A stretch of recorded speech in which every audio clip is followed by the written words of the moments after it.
The horror film So Real the FBI investigated it. All right, lock in.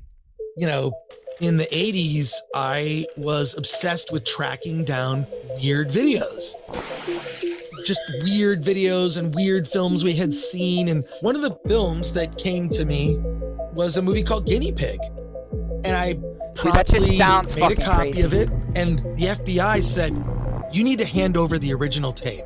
That is Chris Gore, and the tape he's talking about contained a copy of a Japanese horror film from 1985. Back then, as the founder of the infamous Film Thread magazine, he was always on the lookout for the most obscure movies he could possibly find. And the way to do that— Yo, Rebel, we'll do that tomorrow. Cartel versus YouTubers. That's actually, dude, those are actually interesting.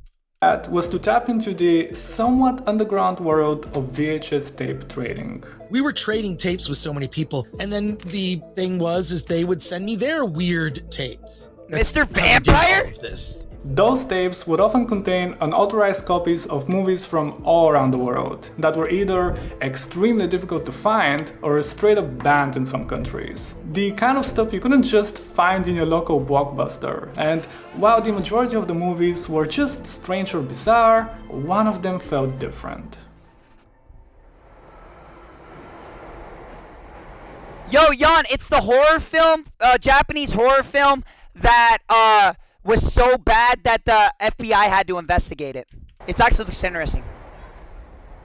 There was no music, no more than a basic title graphic, and not even the standard practice of opening credits. It almost felt like someone's private home video of a man observing strangers in front of a train station in Tokyo until he eventually sees a young lady and proceeds to stalk her, slowly driving his car behind her. And as soon as they get far away from the busy Yo, how streets of the doesn't she know it? Wait, what the Sigma? Dude, how doesn't she know it, dude?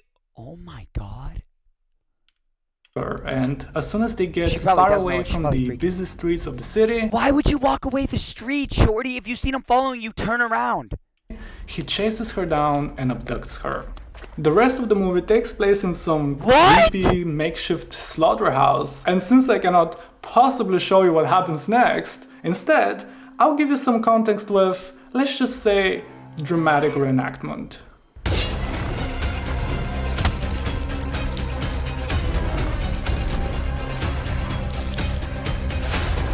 What the fuck?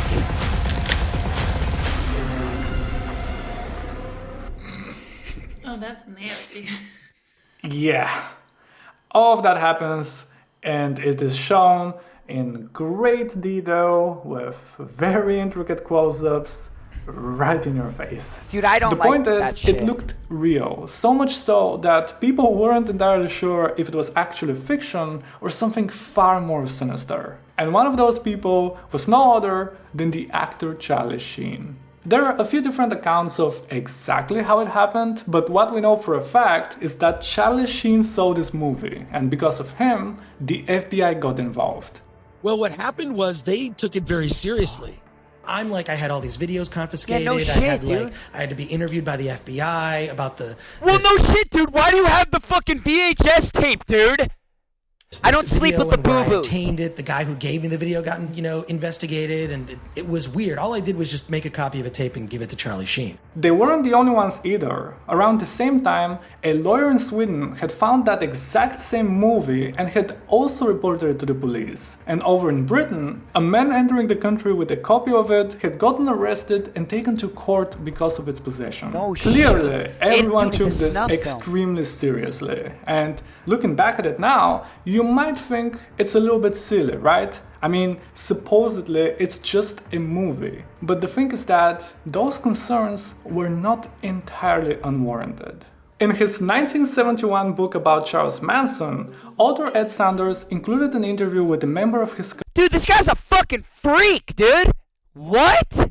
cult who claimed that they had once videotaped a murder they've committed. It is one of the first uses of the term snuff film, or basically a movie which shows real violence. And while no such video involving Charles Manson had ever been found, the urban legends began to spread. With consumer cameras becoming more widely available back in the 70s, people began to speculate that the possibility of someone capturing the real stuff was constantly increasing. And in 1976, after reading an article about it, a marketing-savvy film producer took advantage. He filmed a completely new ending to an unreleased low-budget movie he had the rights to, and in order to promote it, he hired fake protesters to demonstrate against it in theaters and even reported it to the police himself. As soon as they saw it, people could easily tell it wasn't real, but it did make a profit, and more importantly, it brought the idea of snuff into the mainstream. He reported it to the police, his own movie that he faked, snuff film. And he fucking reported it to the police, dude? What an idiot. That's illegal. Now, that one was clearly a hoax, but many of the other films that followed continued to push the limits and blur the lines. In 1978, a pseudo documentary called Faces of Death had featured a bunch of different ways to die. And while the majority of those were achieved with practical effects and makeup, there were some real ones too, that the filmmakers had taken from news archives and old war footage. Although it got banned in a number of countries and heavily censored, it grossed over $35 million, and in some cases, it showed people real death on the big screen. The end of the beginning, or the beginning of the end? I'll leave that decision to you. Real gore and extreme graphic images were becoming a big debate in society, but the ethics of it were not necessarily the main concern for the authorities. For them, it was crucial to know about how that footage was obtained, because going back to Guinea Pig, the movie that Charlie Sheen had reported, it didn't just show a natural disaster. Dude, they still got movies like this nowadays, dude. Like, what's that one with the clown? Oh my god, what's that one with the clown, the weird white clown? You know what I'm talking about? What the hell is it called? It's got 3 movies. It's with the clown, he's like crazy. The Terrifier. Dude, okay, Chad, I'm not being weird, but dude, those movies are gross, dude. Like, the 3rd one is insane, dude. He's like literally, dude, he went into a family's house on Christmas or whatever and killed the entire, dude, it's disgusting, bro. Like, who the fuck wants to watch that?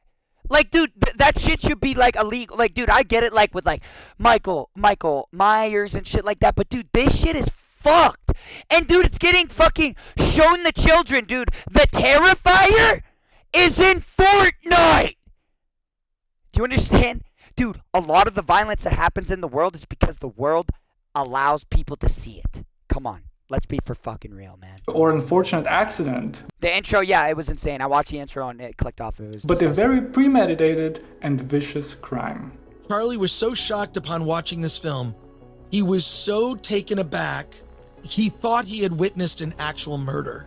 By the time the FBI got involved, they quickly found out that the authorities in Japan had also investigated, because a few years after its release, it got connected to a murder case that had completely shaken the country. In the late 80s, a 27-year-old man had taken the lives of 4 young girls in Tokyo in a way that I don't even want to describe. I'm never leaving my house. You guys always ask, oh, Dutch, you don't leave your house. I'm safe here, okay? I'm fucking safe here, okay?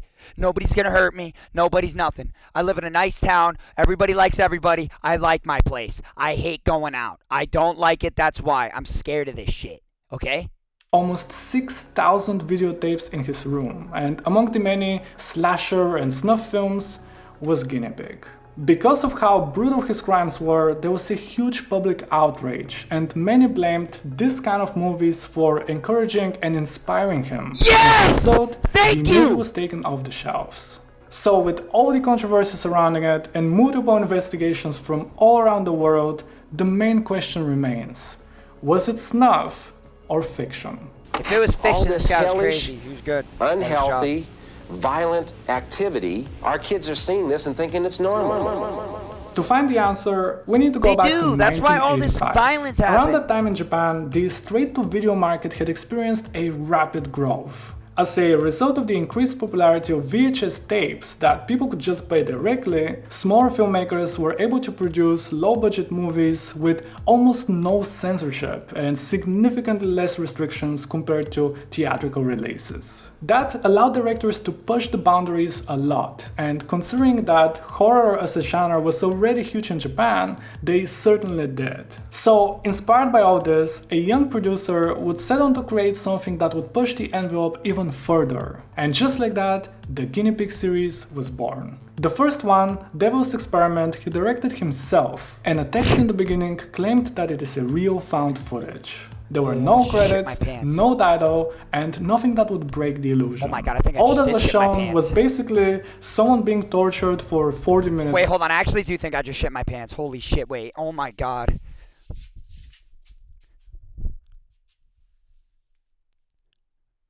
Okay, I didn't. Holy fuck, dude. I genuinely thought I shit my pants.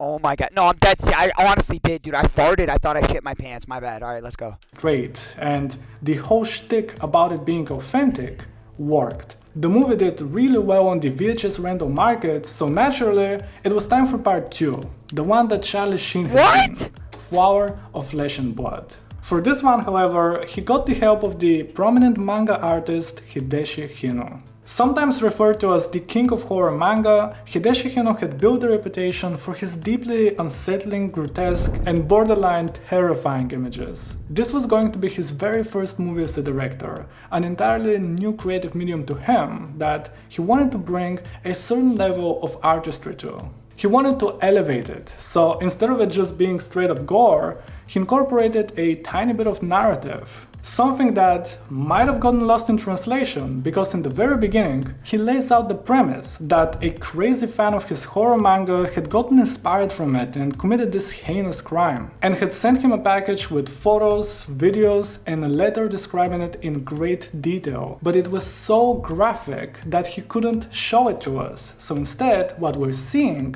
is his own artistic interpretation. You can feel that there is a style in some of the editing, the colors, the cinematography, and even down to the over-the-top sound effects. Meaningful? What are you talking about? Wait, hold on. I think it should be meaningful if the audience not only watches the scene as it is, but also goes into another imagery realm. Dude, there's nothing, dude, I don't understand. There's nothing like, what are you trying to, like, what, dude, movies should portray something. This isn't portraying anything.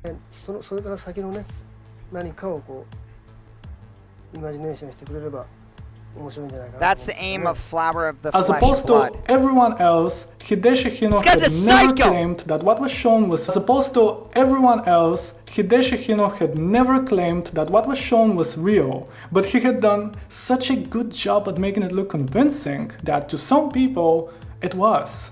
A year later, the filmmakers released some behind-the-scenes footage and showed exactly how it was done. They've experimented with different techniques, materials, wire work, practical effects, and have created over 50 different body parts until they got it just right. It is genuinely a really good showcase of practical effects, if you're into that kind of stuff, of course. The backlash surrounding it, though, had permanent consequences. In a 2009 interview with Vice, Hideshi Hino shared that because of everything that had happened, the production of his first feature film got cancelled, and it also affected his work as an artist. After talking to the police, he also claimed that what they had found in the serial killer's collection was not his, but a later installment in the Guinea Pig series. In the same interview with Vice, Hideshi Hino recalls a time in which a journalist asked a film critic if this sort of video is really necessary in the world, to which he replied, "No, absolutely not."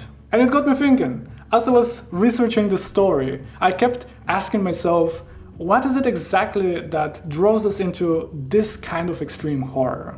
On one hand, you have people who are very much against it, because they argue that it could give us the wrong ideas, and there are some cases that support that claim. Remember Faces of Death, the pseudo-documentary that showed people dying? Well, in 1986, a 14-year-old boy killed his classmate and claimed that he got the idea for it precisely because he saw that movie. Yeah, okay, dude! Like, what the fuck are they talking about? These fucking people that make these fucking movies are psychos, dude. as an isolated case or a real issue, I'm not smart enough to say. I'm sure someone will have a better answer than me. We don't know the extent to which exposure to this kind of material results in actual violent behavior. What we do know is that exposure to this kind of material results in a more calloused person, a less sensitive person. And on the other hand, people can argue that it's morbid curiosity. They know it's entertainment. They know it's special effects. They get together. They have little parties. They watch these movies. They have a good time. I don't think they're really seeing the undercurrents that a lot of paranoid parents are seeing. If the world be a better place because there weren't horror films, so there weren't explicit stalk and slash films, and the world would be at peace, well, then burn all the negatives of every horror film ever made. If that's no, dude, that's not what we're saying, dude. There's so many good horror films, thriller films that don't have any, like, yeah, they have killings in it, but it's not like people chopping people up and eating them and shit. Like the one Jeffrey Dahmer fucking thinger. Like, dude, it was, like, interesting to watch. It wasn't, like, it was fucked up, but they didn't show all that shit. Like, you knew what they were doing, but he didn't show it. You know what I mean? That's what they gotta do, not show it. You know, it's kind of wicked that they could do that in the movie industry, but, people have to change the name of their NFL teams because it makes someone uncomfortable. How does that make any fucking sense? be kind of a guarantee, but it isn't. It is us facing our own mortality, and to bring it full circle, here's a quote from Film Threat, the magazine from the beginning that sort of started this whole story, which says that it somehow makes us feel alive. We like feeling alive, and we like to feel like we're cheating death by watching movies like that. Attention all, go to Artlist. Mother F word! Cinematic videos, now with Field 3. Oh, it's over. Dude. In December of No, shut up. Yeah, I don't know, dude. That shit's fucking weird. I can't believe, like, people think those movies are insane, dude, honestly. Dude, I don't know. I don't know. That shit's actually fucked up to me. I don't get it at all. Whatever.